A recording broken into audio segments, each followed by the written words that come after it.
The Iran war just escalated again. With over 2,500 civilians dead and no ceasefire in sight, you need to know why Iran just rejected the US peace plan.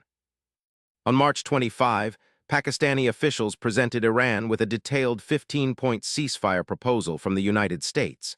The plan called for Iran to end its nuclear program and accept missile restrictions. This was the US's main attempt to halt the violence after nearly a month of war. However, Iran viewed these demands as unacceptable, especially under the current conditions on the ground.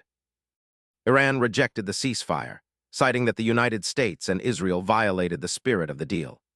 Iran has refused to reopen the critical Hormuz Strait, a key oil shipping route, blaming Israeli airstrikes in Lebanon. Iranian Parliament Speaker Mohammad Ghalibaf accused the U.S. of breaking the ceasefire by continuing a naval blockade of Iranian ports. Iran insists that such actions make the U.S. proposal meaningless and refuses to return to negotiations. The conflict's toll is rising dramatically. More than 1,400 civilians have died in Iran and 1,100 in Lebanon.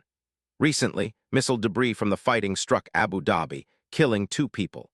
Israel reported killing a key Iranian naval commander involved in the Hormuz blockade.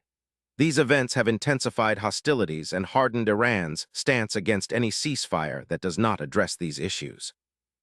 The U.S. is escalating its military presence, deploying thousands of Marines to the Middle East amid the crisis.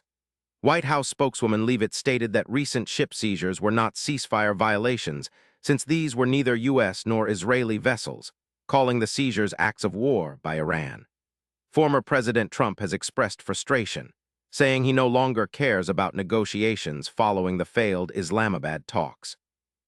Iran is now demanding Lebanon be part of any peace deal, highlighting the regional nature of this conflict.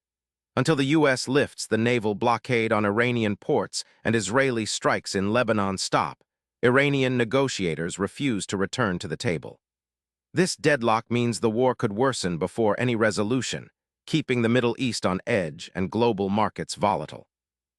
This rejection means the Iran war will likely drag on, affecting global oil prices and regional security. For you, expect continued volatility in energy costs and heightened geopolitical risks. Stay informed and subscribe for daily updates on this fast-moving conflict.